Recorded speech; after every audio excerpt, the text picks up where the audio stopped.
আসসালামু আলাইকুম। সজীবস ক্লাসরুমের পক্ষ থেকে সবাইকে স্বাগতম। আজকে আলোচনা করব মাদারবোর্ডের বিভিন্ন পোর্ট সম্পর্কে। চলুন শুরু করি। ১. Serial port.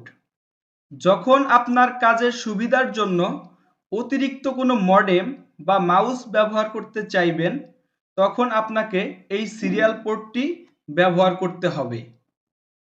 ২. Parallel port.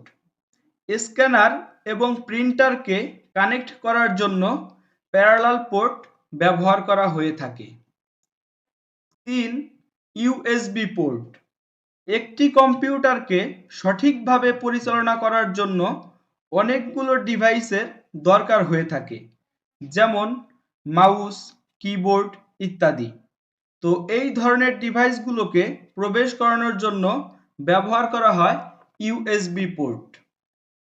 ৪. VGA port. আমরা জানি প্রতিটা কম্পিউটারে একটি করে মনিটর সংযোগ করা থাকে, আর পিসির সাথে মনিটরের সংযোগ স্থাপন করার জন্য ব্যবহার করা হয় ভিজিএ পোর্ট। ৫. Modem port. যখন আপনি কম্পিউটারে ইন্টারনেট কানেকশন ব্যবহার করবেন, তখন আপনার মডেম পোর্টের দরকার হবে। ৬. পাওয়ার কানেক্টর। কোনো একটি কম্পিউটার ব্যবহার করার জন্য পাওয়ারের দরকার হয়ে থাকে, আর পুরো একটি কম্পিউটারে পাওয়ার সাপ্লাই করার জন্য পাওয়ার কানেক্টরের প্রয়োজন হয়ে থাকে। ৭. Game port. আপনি যদি গেম প্রিয় মানুষ হয়ে থাকেন, তবে আপনাকে অবশ্যই গেম পোর্টটি ব্যবহার করতে হবে, কারণ গেম কনসোল এবং জয়স্টিকসকে সংযোগ দেওয়ার জন্য গেম পোর্টের বিকল্প নেই। ৮. সকেটস। যখন আপনার কম্পিউটারে হেডফোন অথবা মাইক্রোফোন অথবা স্পিকার ব্যবহার করবেন, তখন এই ধরনের সকেট পোর্টের প্রয়োজন হবে।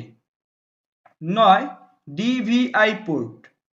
এলইডি এবং এলসিডি ডিভাইসগুলিকে কম্পিউটারের সাথে সংযোগের জন্য এই পোর্ট ব্যবহার করা হয়। তো আজকে এ পর্যন্তই। ভিডিওটি ভালো লেগে থাকলে অবশ্যই চ্যানেলটিকে সাবস্ক্রাইব করবেন এবং এতক্ষণ সাথে থাকার জন্য সবাইকে ধন্যবাদ।